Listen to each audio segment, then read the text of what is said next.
आपको कोई एक डंडा मारे तो क्या होगा, आपको कोई ये पड़ोसी हैं, जरा से चूंटी भरो इनको, बताओ एहसास होगा कि नहीं होगा इनको, बताओ फिर मुझे जरा भर के बताओ, मुझे जरा जोर से भरना, धीरे वाली नहीं भरना। एहसास हुआ आपको? एहसास हुआ कि नहीं हुआ?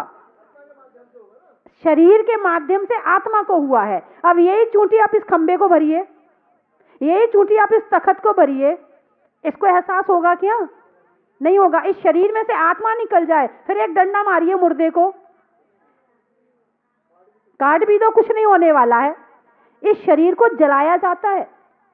कब जलाया जाता है? जब इसमें से आत्मा निकल जाती है, तब जलाया जाता है। इसमें आत्मा रहे और कोई जल रहा हो, उसकी चर्चा अखबार में आ जाती है। आत्मा शरीर में है और उसको जलाया हो, उसकी चर्चा अखबार में छप जाती है, जिंदे को जला दिया। ये जिंदा कौन है? जीव है तो जिंदा है, और जीव नहीं है तो जिंदा नहीं है। मुर्दे को जलाने की खबर आज तक आई क्या कि उसके मुर्दे को जला दिया गया? बताइए मुझे। ये कीमत आत्मा की है, ये कीमत शरीर की नहीं है, आत्मा की कीमत है। मान लो एक हीरा है और बहुत सुंदर मखमल की डिब्बी में रखा हुआ है, और वो डिब्बी जो है, आप बाहर बैठे थे, बाहर ड्राइंग रूम में, और आपस में चर्चा कर रहे थे, दिखा रहे थे, देख रहे थे। इतने में आपको कोई बुलाने आ गया, आप चले गए, आपके घर वाले भी वहां से चले गए, डिब्बी वहीं छोड़ गए। कोई मंदिर के लिए बुलाने आया था, किसके लिए? और आप मंदिर आ गए। मंदिर में बैठे बैठे पूजा करते करते अचानक ध्यान आया, ओहो वो डिब्बी तो बाहर ही छोड़ आए, उसमें हीरा रखा हुआ है। अब बताइए पूजा में मन लगेगा क्या? अर्घ चढ़ाना मुश्किल हो जाएंगे, शांति पाठ करना मुश्किल हो जाएगा, विसर्जन करना मुश्किल हो जाएगा। वो डिब्बी बाहर छोड़ आए हैं, अब उसमें हीरा ना हो और डिब्बी बाहर छोड़ के आ जाओ, बताइए कोई कीमत? कोई कीमत नहीं ना। बस ये आत्मा हीरा है और शरीर डिब्बी है। ये आत्मा हीरा है, शरीर डिब्बी है, लेकिन अज्ञानता के कारण से हम डिब्बी की कीमत कर रहे हैं, हम हीरे की कीमत नहीं कर रहे हैं। इस डिब्बी के कारण से इस हीरे को खराब कर रहे हैं हम। हीरे की कीमत ही नहीं जानी हमने आज तक कि ये हीरा है। इस हीरे का कल्याण यानी आत्मा, इस आत्मा का कल्याण करने के लिए जन्म लिया है, इस आत्मा को अच्छा बनाने के लिए जन्म लिया है। और ये आत्मा ना हो तो शरीर को कितना अच्छा खिला दो, कितना अच्छा पिला दो, कोई कीमत नहीं है। वो बाद में छोड़ रहा है, आत्मा निकलने के बाद में छूटा है वो खाना पीना सब कुछ, पहले छोड़ दो, ये त्याग है, बाद में तो छूट ही जाएगा।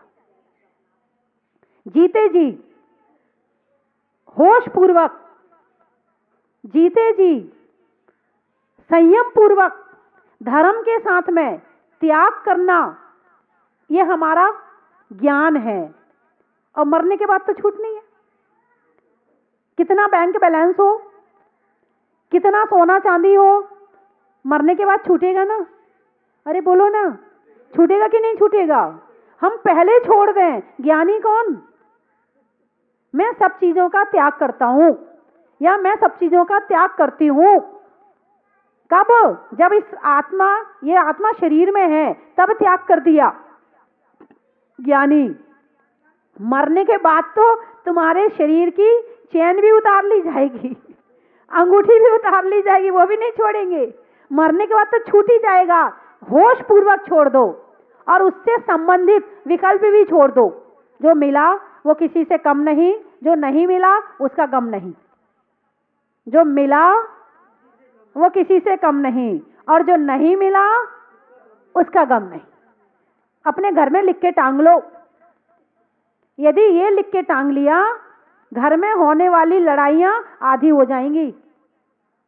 जिन चीजों का अभाव आपको दिमाग में टेंशन दे रहा है, आपको परेशानी पैदा कर रहा है, आपको परेशान कर रहा है, आपके पूजा में मन नहीं लगने देता है, आपके भक्तांबर पढ़ने में मन नहीं लगने देता है, माला फेरने में मन नहीं लगने देता है, यदि ये 2 लाइनें लिख के घर में टांग ली कि जो मिला वो किसी से कम नहीं, जो नहीं मिला उसका गम नहीं, आपका पूजा में मन लगना शुरू हो जाएगा। आप बहू से ले लो, जैसी मिली ठीक है, मिली तो सही, मिली तो सही, जैसी मिली ठीक है, और नहीं तो ऐसी होनी चाहिए थी, मैंने तो ऐसा सोचा था, मैं तो सोच रही थी ये ऐसी होगी, मैंने सोचा था ये ऐसा करेगी, मैंने सोचा था वो वैसा करेगी।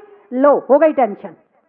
भाई जो मिली ठीक है, काली है, गोरी है, छोटी है, ठिकनी है, लंबी है, चौड़ी है, मोटी है, अच्छे स्वभाव की है, थोड़ी बहुत खराब स्वभाव की है, कोई बात नहीं, सब चल जाएगी। चलेगी नहीं चलेगी? तुम्हारी सास ने तुम्हें चलाया कि नहीं चलाया? जब तुम्हारी सास ने तुम्हें टिका लिया तो तुम भी हो तो अपनी बहू को टिकाओ। मेरी बात समझ में आई कि नहीं? ऐसे ही बहू के साथ साथ हर चीज के लिए सोचो। आपको थोड़ी कम कंपनी की, अच्छी कंपनी की मिल गई चीज ठीक है, कोई कम अच्छी कंपनी की मिली, अरे मान लो घड़ी है, घड़ी यदि बहुत सुंदर घड़ी मिल जाए तो क्या देखोगे उसमें? टाइम देखोगे। और थोड़ी कम अच्छी कंपनी की मिल जाए तो टाइम देखोगे ना। लेकिन नहीं, उसको अच्छी कंपनी की मिल गई, मुझे कम अच्छी कंपनी की मिली है, टेंशन। जो मिला वो किसी से कम नहीं, और जो नहीं मिला उसका गम नहीं। यदि ऐसे भाव करके हम जीवन जिए, चाहे बुढ़ापा आ जाए, वो बुढ़ापे में तो सबसे ज्यादा जरूरत इन भावों की, और बाद में जवानी में तो फिर भी मान लो चीज नहीं मिली तो हम मेहनत करके खरीद लें, कर लें। बुढ़ापे में सबसे ज्यादा जरूरत है। छोड़ दो सारी चीजें, दिमाग से निकाल दो सारी चीजें।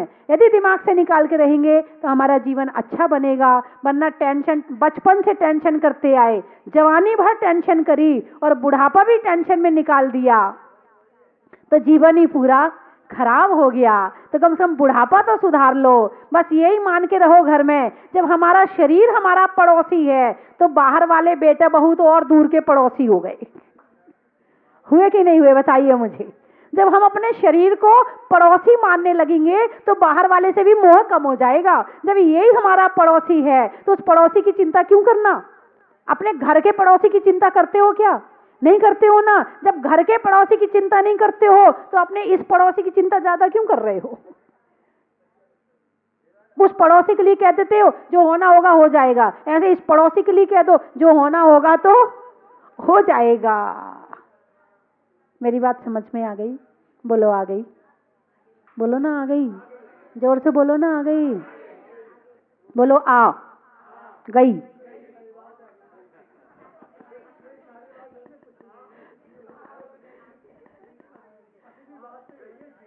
असली बात तो यही है, जीव है, लेकिन समझ में तो आ जाए।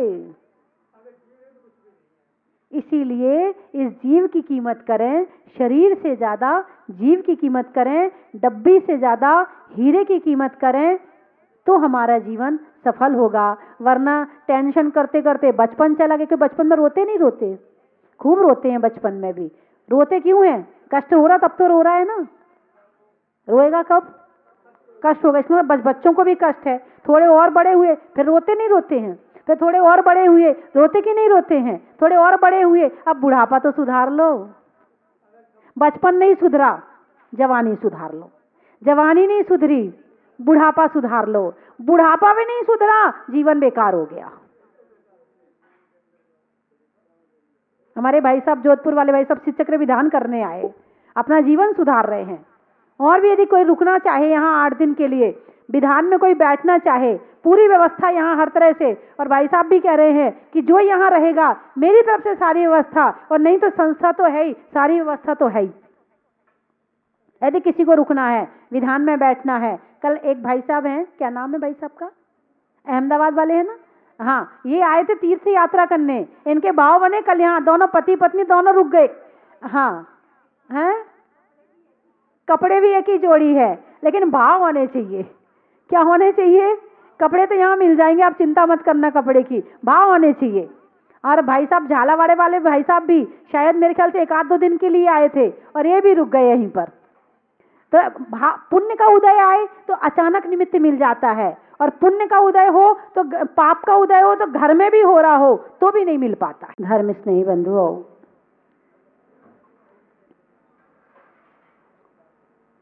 एक गिलास दूध में यदि आधा ग्लास पानी का मिला दिया जाए तो पानी क्या बन जाता है? बोलो ना, दूध बन जाता है। पक्का? यदि पानी दूध बन गया तो पतला क्यों हुआ? यदि पानी दूध बन गया, कन्वर्ट हो गया, तो पतला क्यों हुआ? क्योंकि पानी पानी है, दूध दूध है। पानी दूध नहीं बन सकता और दूध पानी नहीं बन सकता। पानी के अणु पानी के हैं और दूध के अणु दूध के हैं, दोनों अलग अलग हैं। एक साथ रह रहे हैं, एक से दिख रहे हैं, देखने में पानी में और दूध में कोई अंतर नजर नहीं आ रहा। ढूंढना बड़ा मुश्किल हो जाएगा, कोई मशीन चाहिए उसको देखने के लिए कि इसमें पानी कितना है। और बाकी दूध और पानी बिल्कुल एक नजर आ रहे हैं। ठीक इसी तरह से आत्मा और शरीर भी दूध पानी की तरह एक ही स्थान पर रह रही है। जहां आत्मा के प्रदेश हैं वहीं पुद्गल के प्रदेश हैं, जहां पुद्गल के प्रदेश हैं वहीं आत्मा के प्रदेश हैं। दोनों एक साथ ही रह रहे हैं। जैसे कि तार में करंट रहता है, तार में करंट रहता है, तार के जो परमाणु हैं वो भी उसी स्थान पर हैं और करंट के परमाणु हैं वो भी उसी स्थान पर हैं। ठीक ऐसे ही आत्मा और शरीर एक साथ रहती है। अब ये पूछा जाए कि आत्मा रहती कहाँ है? दिमाग में यहाँ रहती है कि हार्ट में रहती है? कहाँ रहती है आत्मा? आप लोग बताइए ना, कहाँ रहती है? बोलो ना। नहीं, ऊपर रहती है, नीचे रहती है, कहाँ रहती है आत्मा? हृदय में रहती है आत्मा। कहाँ रहती है आत्मा? हृदय में रहती है। आप लोग भी यही मान रहे हृदय में रहती है? अरे बोलो ना, आत्मा हृदय में रहती है। अच्छा, फिर तो आप बड़े ज्ञानी हो गए, आपको पता है कि आत्मा कहाँ रहती है। आपने शास्त्र भी नहीं पढ़ा, आपने समय सार भी नहीं पढ़ा, आपने कहीं सुना भी नहीं और आपने बता दिया आत्मा इधर रहती है। अब ये बताओ ना, आपने कौन से शास्त्र में पढ़ा है? नहीं पढ़ा ना, शास्त्र पढ़े नहीं, लेकिन इतना पता कि आत्मा इधर रहती है। क्योंकि विचार यहाँ उठते हैं, धड़कते हैं, इसलिए लगता आत्मा यहाँ रहती है। नहीं, आत्मा शरीर के हर हिस्से में विद्यमान है।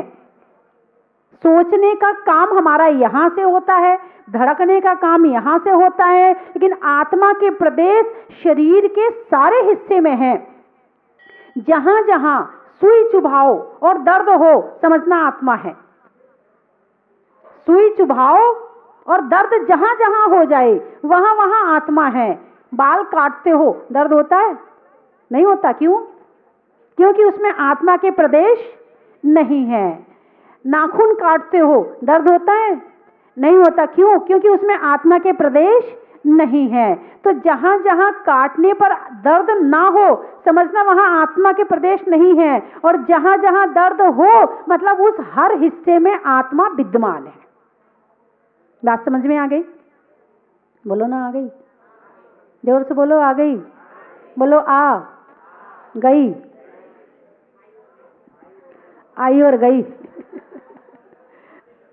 बंधुओं, आपको मालूम है मिर्ची का डिब्बा कहाँ रखा है? आपको मालूम है सब्जी बनाई तो उसमें क्या क्या डाला गया है? आपको मालूम है कि घर का काम कैसे किया जाता है? आपको मालूम है कि दुकान कैसे चलाई जाती है? मगर ये मालूम है कि आत्मा कैसी है? मतलब मैं आत्मा हूं, मैं जीव हूं, लेकिन मेरा स्वरूप क्या है? स्वा यानी मैं, रूप यानी उसका आकार, प्रकार, गुण। मेरा स्वरूप क्या है? सबके स्वरूप तो पता है, वो ऐसा है, वो ऐसा, वो ऐसा। अपना स्वरूप पता है कि नहीं पता है? हम अपने आप को जानते हैं कि नहीं जानते हैं? हम सारी दुनिया को जानते हैं, हम खुद को जानते हैं कि नहीं जानते हैं? बोलो ना। बस ये कहानी अनंत काल से करी है। सारी दुनिया को जाना है मगर स्वयं को अभी तक नहीं जाना है, इसीलिए यहां पर बैठे हुए हैं। आप वहां बैठे हो और मैं यहां बैठी हूं। जान लेते तो शायद मोक्ष में पहुंच गए होते, उसका प्रयास किया होता, उसका पुरुषार्थ किया होता। अब दूध और पानी मिल तो गया, अब इनको अलग अलग कैसे करें? इनको अलग अलग कैसे करें? तो इसके लिए कढ़ाई लेनी होगी, उसे अग्नि पर रखना होगा और धीरे धीरे चम्मच से चलाना होगा। तो क्या होगा? पानी पानी उड़ जाएगा और दूध दूध बच जाएगा। बचेगा खोया। क्या बचेगा? हाँ, दूध ने पानी को खोया तो वो बन गया खोया। क्या बन गया? खोया। तो इसी तरह से जब आत्मा की भट्टी पर शरीर रूपी कढ़ाई को और मन रूपी कढ़ाई को जब तपाएंगे तो कर्म रूपी पानी उड़ जाएगा, आत्मा शुद्ध हो जाएगी और मोक्ष में पहुंच जाएगी। और आत्मा मोक्ष में पहुंच जाएगी। अब सबसे पहले तो स्वरूप जाने, आत्मा का चतुष्टय क्या है और शरीर का चतुष्टय क्या है। एक साथ रहते हैं दोनों और काम दोनों के अलग अलग हैं। इंसान का बचपन आता है, जवानी आती है, बुढ़ापा आता है, लेकिन आत्मा का ना बचपन आता है, ना जवानी आती है, ना बुढ़ापा आता है। बात समझ में आई कि नहीं? आत्मा की ना जवानी है, ना बचपन है, ना बुढ़ापा है। तो शरीर का परिवर्तन शरीर में चल रहा है और आत्मा का परिवर्तन आत्मा में चल रहा है। आत्मा का परिवर्तन भाव रूप है और शरीर का परिवर्तन द्रव्य रूप है। शरीर का परिवर्तन आंखों से दिखता है और आत्मा का परिवर्तन भावों से दिखता है, ज्ञान की आंख से दिखता है। ज्ञान की आंख खोलेंगे तो फिर हम अपने आप को जानने का प्रयास करेंगे, हमारे भाव कैसे हो रहे हैं, हमारा मन कैसा हो रहा है, हमारे विचार कहाँ जा रहे हैं, हमारे परिणाम कहाँ भाग रहे हैं, कहीं अशुभ में तो नहीं भाग रहे हैं, कहीं हम गलत में तो नहीं जा रहे हैं। तो आत्मा का परिणमन आत्मा में है और शरीर का परिणमन शरीर में है।